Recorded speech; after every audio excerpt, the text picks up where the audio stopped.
Hello, my name is Grant, and after years, what it feels like to be waiting, and all the leaked and spy videos I've shown off and talked about on Instagram and on YouTube, we have here finally today in store the brand new SRAM Red Axis that is revised with the new shifters. And in today's video, we're going to be going over everything about this group set for you guys to understand and see yourselves.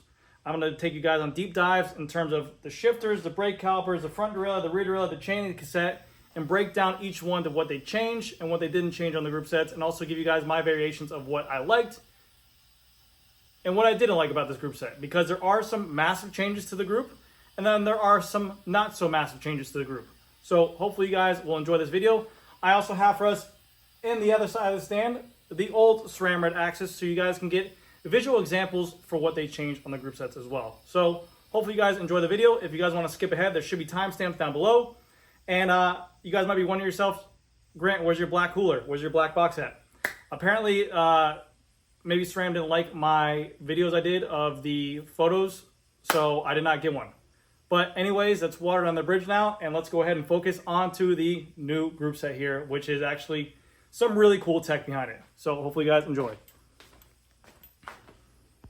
And for the bike that we're going to be showing on is this brand new 2025 Specialized Tarmac SL8, and it is outfitted with SRAM Red Axis on there.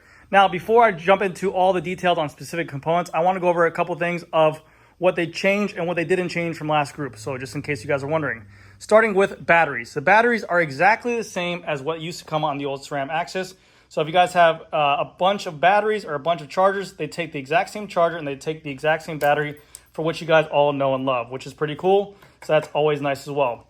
The 12-speed cassettes as well are compatible with the old cassettes as well. So these are the same SRAM cassettes, but there are some changes to it in terms of the gearing on here. The fluid is still a dot fluid 5.1. I know that people thought there was going to be some rumors of them going to mineral oil, but it's still a dot fluid on there as well. And you still do get the SRAM Quark power meter on here that it has a 1.5% plus or minus accuracy rating for power meter on there as well.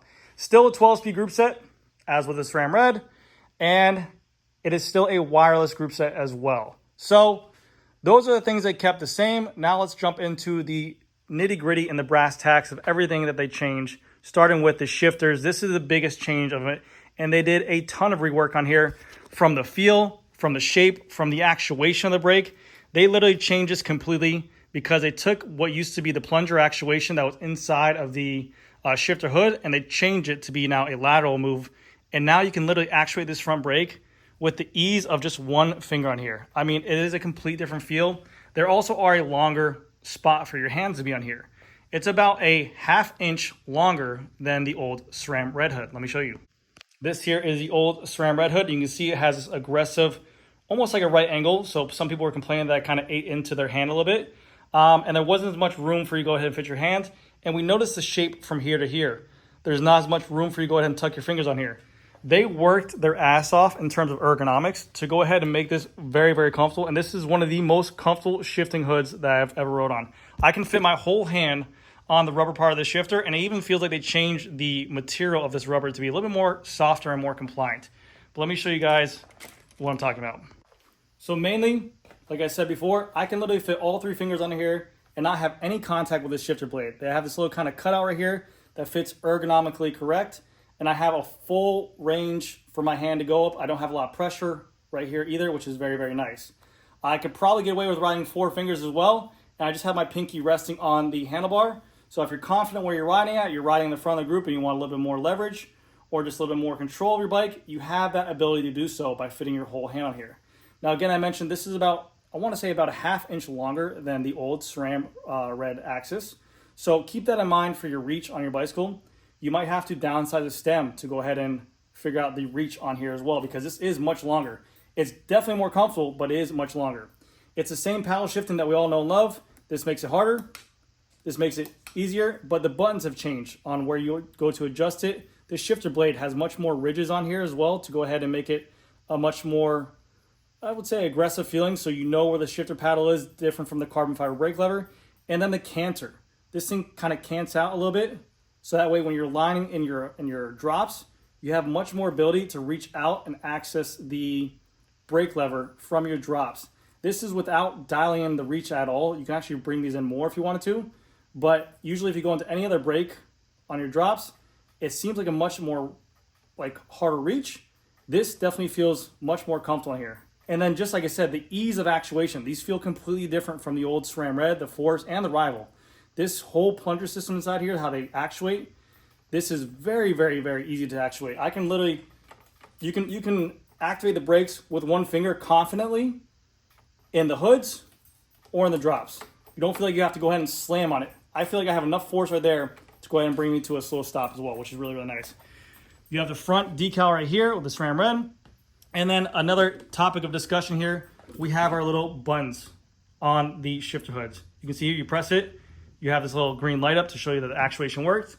What this does is you can actually pair this to go ahead and change it for whatever you want inside the app. You can actually make this a shift up or shift down button. You see when I press it, the actual rear rail is gonna move in the back. See that? So you can actually have it right there. You can change it so if you want to ride with one hand, you can make this an up button, this a down button, so that way you can control everything with just one hand, down, up, so whatever you want to do there. You can also change it for your hammerhead pages. You can change it for your Garmin, your Wahoo, whatever the case might be. This can actually be changed for whatever kind of button you want. You can change that in the app, so that's a very nice feature on there. Another thing they changed to make this shifter lighter is the way that these cables go into it now. They got rid of that whole 10 millimeter clamp to 8 millimeter nut. That was a big weight savings. Now the hose goes directly into the shifter and it's just a lock nut in here. I don't know if you guys will be able to see that, but you can see, let me pull this thing back a little bit. Might just have to buy new tape to show you guys. But that nut right there and that hose goes directly into the shifter. There's no more fooling around with two tools in there. You can literally shove the hose right into there, and it's even a better trajectory for these bars. Cable pops out right here, it goes right into where you need for the fitting, and you just tighten it down. The older way with the SRAM had a machined, I think, alloy part right here that you had to hold with a 10 millimeter crescent wrench and tighten down with an 8 millimeter nut bolt. It was a big pain in the butt, and that's definitely where they saved some of the weight. Now you guys might be asking yourself, Grant, these all look good and all, but is this new SRAM Red lighter than Durace? Is it lighter than its counterpart, the old SRAM Red? They have made all these parts to be lighter than what they used to be. And they actually say that this is the lightest group set on the market as of right now. What they did is that these shifters and brake calipers together are actually 83 grams lighter than the old SRAM Red brake shifters and calipers themselves. So you're getting 83 grams per shifter and caliper on there to be lighter, which is really, really nice. Hopefully in the future, I will be able to have the parts off the bike and I can compare it to a Shimano Durace or something like that to show part for part where it goes to. But they did a really good job of that. They definitely just took, and I've mentioned this before in the old videos, bring back SRAM's name, be one of the lightest group sets in the market. And these bikes that are coming out built, this bike right here, I believe comes in like right at 6.8 kilos. It's like 14 pounds, 15 ounces with regular butyl tubes. So very, very cool there. But that's enough for the shifters, guys. If you guys have any more questions, let me know. You even kind of have this little rubber piece right here on the front, which maybe you get like a little bit more texture to, so that way you can press it there and squeeze onto. But the brakes, they did an amazing job for. I really, really do like the new brakes on here as well. Here is your bleed screw as well. Flat, easy to get to, a nice adjustment. But the hoods feel just phenomenal. That is one of the biggest parts they did an upgrade on, and that is my favorite part about this group that they made nice. These are backwards compatible. I don't know when they'll be selling them separately, but I know that these are backwards compatible to work with the old SRAM Red as well. So keep that in mind. Let's jump down to the brake calipers now and talk about those. Sorry, this right here was the old bleeding mechanism. That little alloy tube right there. That was the old bleeding mechanism. So no more of that, which is always nice. Now for the new SRAM Red brake caliper on here, you can see, again, it just looks like they took, I'll be honest with you guys, it just looks like they took like a Dremel and just took off all the unnecessary parts where they need for this. So these two parts right here are completely hollow. They're see-through right there. You have your same mounting point, work with a 160 millimeter rotor. And then for the bleed port as well, it's their same kind of quick connect for the syringe right there. You pop this off, you plug in their bleed system, and it's just like how it was before. The pads seem to be the same as well. They might have a new pad system there. I think they're the exact same. But the brake caliper on here, they said is just a little bit stiffer and also lighter. They did not mention anything about pad clearance, like an upgrade in there, but they seem a little bit wider from the stock difference. Now I'm gonna show you guys what the old SRAM Red calipers look like. Here is what the old SRAM Red calipers looked like. And again, it just looks like what it did. It just looks like they took off a bunch of the extra parts here, took off extra parts from the top, and the bleed port's the exact same as what it used to be as well, right there. But they just went ahead and lightened up the brake caliper. But it feels like a completely different braking system when you go ahead and work on this. Whereas this actuation here, it feels like you have to go ahead and kind of yank on a little bit more. And look at the lack of room I have on the shifter. I mean, I know it's in there, but 3 fingers, my pinky's already making contact with it. The other one I have much more room to go ahead and fit inside there, so much better job. Let's take a look at the rotors now. These are the brand new Paceline rotors by SRAM. They are a center lock only on here. These are considered their road bike disc brakes on here. They didn't mention a weight on these either. I don't see them to be that much lighter, but they said that this is going to be a lighter alloy than what the predecessor was. So hopefully in the future, I'll be able to yank one of these off and test it to the older style SRAM Red rotor, which is right there. You can see very similar in terms of the braking system. And again, people always want to sacrifice weight on here, but you want to make sure that you have sufficient amount of stopping power for these rotors. But you can see it looks to be a little bit less material here in the center. So it could be a good amount of weight. I will have weights for this stuff in the future, but let's go ahead and jump to the now fun stuff. Let's go to the back of the bike and we'll look at the front derailleur, the chain, the crankset, the bottom bracket, the cassette, and the rear dir. So here is the brand new front derailleur, and there is 2 big things they changed to this front derailleur. They added auto trimming to the front derailleur, which before the old SRAM Red did not have. And also this front derailleur can now work with all chainrings. And if you guys did not know before in the past, if you went anything above a 52 chainring, a 52, a 54, or 56, you had to buy a chainring with a front derailleur that made it compatible enough to work with it because of the fact of the mounting hole. Now this front derailleur can work with all the chainrings, including the Pro chainrings as well. And it does come with a new setup tool to go ahead and set that thing up. So I will probably have a video on that in the past. You have your low and your high limit screws. You have your front derailleur battery. The button here for engagement to shift the front derailleur seemed a little bit more harder to push, whereas the old one was a little bit easier, but still works. You have a different cylinder shape LED light here. You have a nice black coat for the SRAM Red logo. We have our lineup line right here, but they're still rocking that back black piece right here for that support system to go against that braze on right there. I will say from the factory, whoever set it up, this was not on the bike itself. So when I did shift it, it kind of threw the chain over. But since then, I have not had any chain drops because of the fact that I reset it up on there. They didn't mention anything about weight change on this thing itself. They really just focused on the auto trimming, which is a really cool feature, which I'll show you guys the shifting in just a second, because I have not had that before in the past. And also the one derailleur to do it all. But still the same old SRAM front derailleur that they said. They worked on the chain to go ahead and shift a little bit better on there as well. But let's go ahead and shift this thing up and down a couple times so you guys can see the auto trim. Now this is going to be very, very subtle and very hard to see, but it kind of only happens in the harder gears. But whenever you shift, and you'll hear it too, the actuation of it, kind of pay attention. Let's see if I can get a chain line of it actually. Let's see if I can get this right here. Hopefully you guys can hear this. You hear that the front derailleur moving?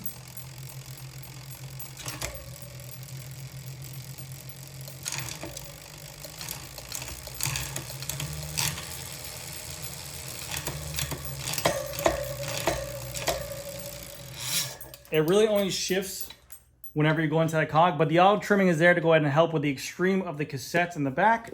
With the 12-speed stuff, it always kind of gives a little bit more room over. So I think the auto trimming will only help the end consumer because of the fact that you won't have that rubbing in the big and big, and also the small and small, the whole yada, yada, yada. The auto trimming, I think, was under patents by Shimano, but maybe that patent's up, or maybe they just found a workaround for it. But very cool in that matter. Let's show off the old SRAM front derailleur just so you guys have a access point. And this is what the old SRAM Red front derailleur looks like. There is no auto trimming here. The cage looks a little bit wider to go ahead and help with that lack of auto trimming on there. And then, like I said before, you had to get a different front derailleur if you went to a 52 tooth chainring on there to go ahead and work with that. So it always made that buy of those chainrings a little bit more money.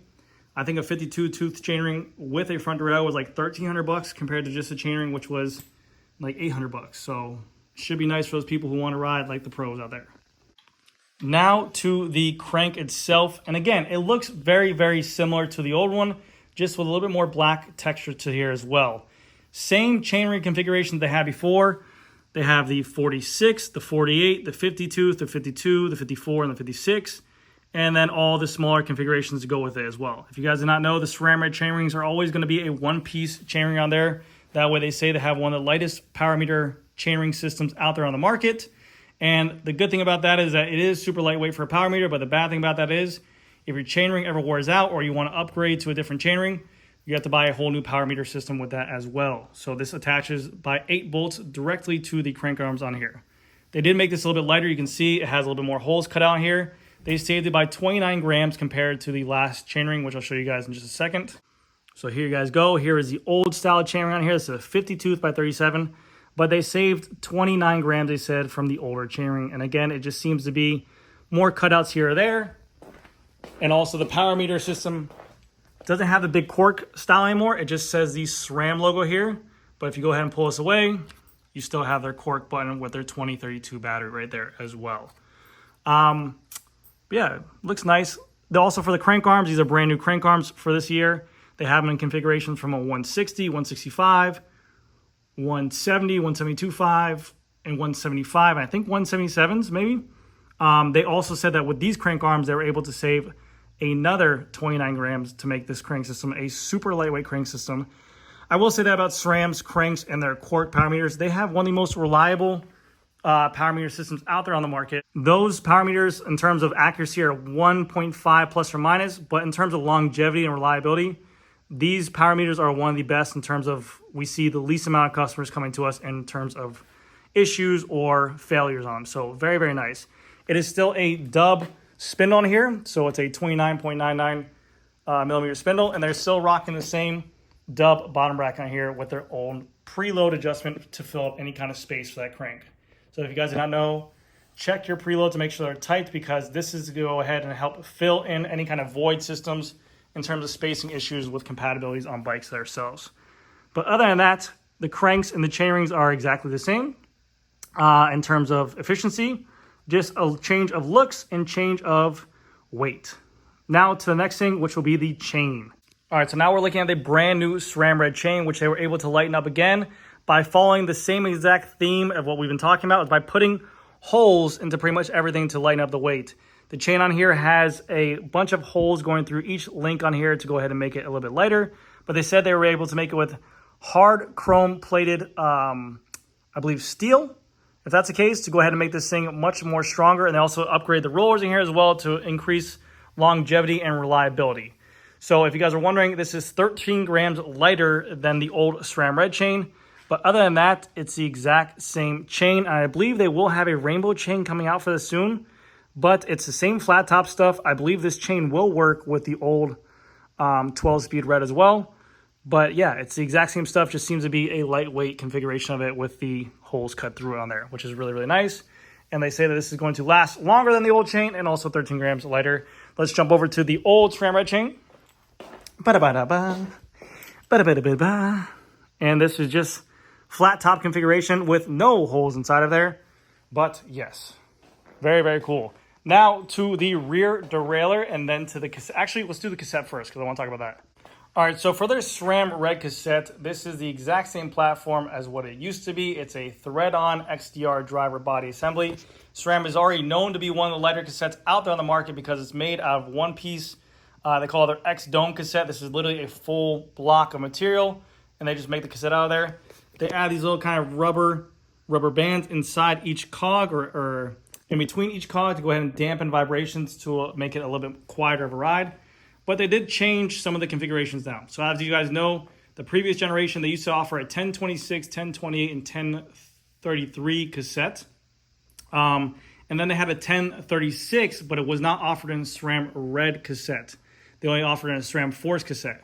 So now for this brand new SRAM Red cassette, they don't have the 1026 anymore, but you can now get it in a 1028, a 1030, a 1033, and also a 1036 in a SRAM Red configuration, which is really, really cool. And they're still keeping that 10-tooth cog at the bottom with that big gear up at the top to go ahead and make it for a little bit better climbing. The back of the cassette kind of has this black backing to it. You can see here, this one right here is a 1033 cassette.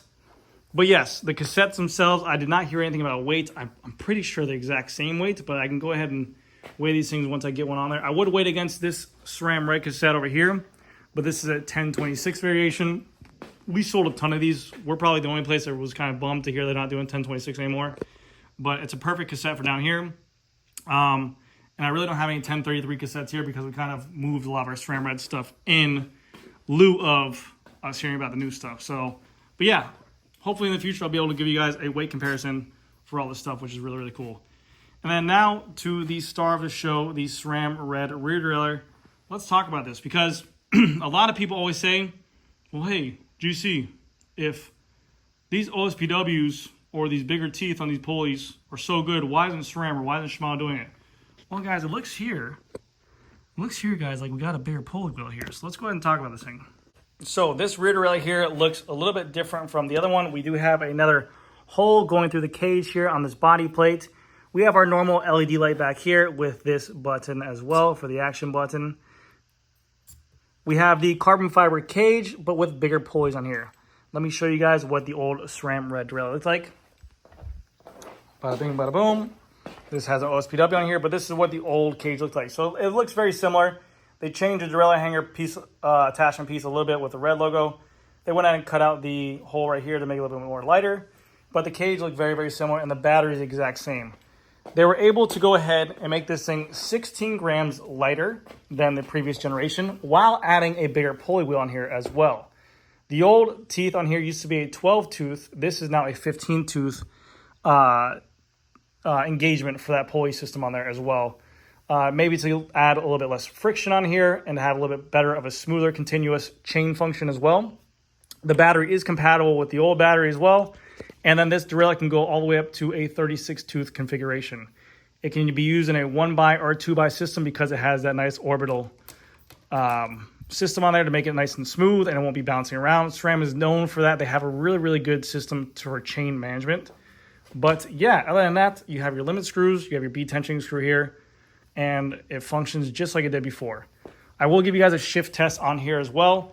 But other than that, guys, here's my thoughts on this group set. I absolutely love what they did with this shifter system on here. And again, I made the video talking about they don't need to do greatness or change the game.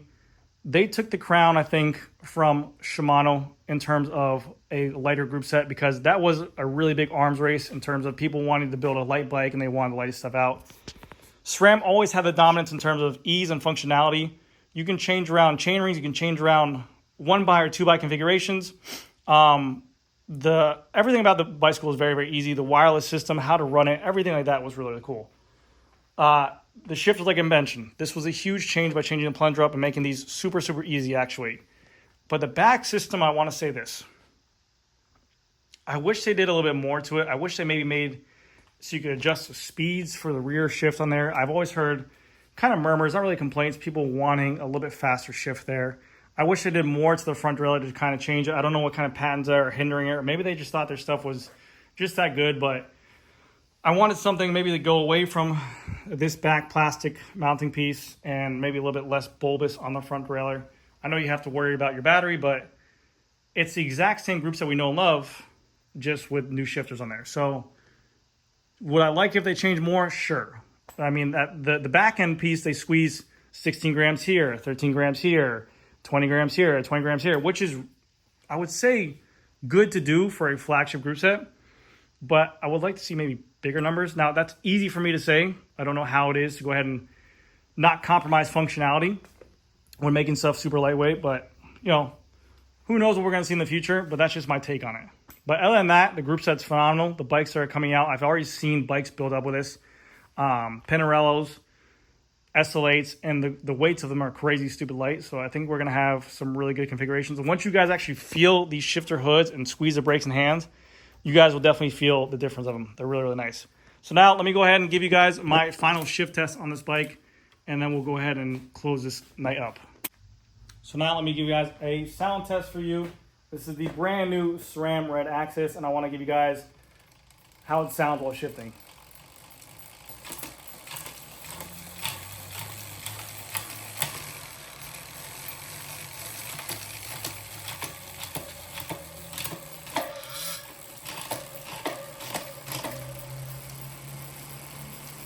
They worked on that 10 tooth a lot. It sounds much smoother.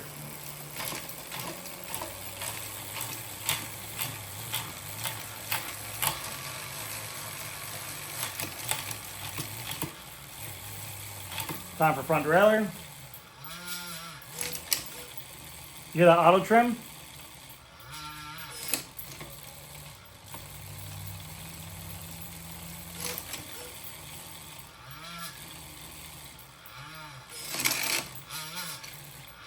Sorry, it's hard to get a grip on this thing. I'm sorry. I should have put a pedal on there.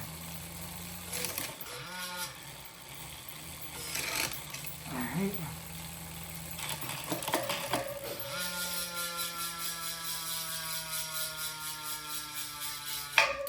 But other than that, if you guys were ever wondering or questioning if you have Shimano and you ever wanted more to go ahead and take the bullet to try out SRAM, those hoods are phenomenal. I got to hand it to them. I went to Shimano for the ergonomics and the feel of these things. Now, I have wider hands and bigger hands, but man, these things feel great. And it's a definite, I won't say game changer, but it's a definite new try for a group system because they do feel phenomenal in the hands. And that's one of the biggest places because of the fact of you're doing majority of your riding with your hands on the bike. And this is the one thing that can hurt you the most. And they did a really good job with this. And their function buttons being here on the shifter hoods instead of being up top here, where you have to go ahead and change your shifter completely. I like this. It seems a little bit more easier to go ahead and access that. So anyways, guys, that's going to do it for today's video. Let me know if you guys have any more questions on this bicycle. I will have more videos of SRAM Red stuff to come in the future. And thank you guys again so much for watching. I'll see you guys in the next one.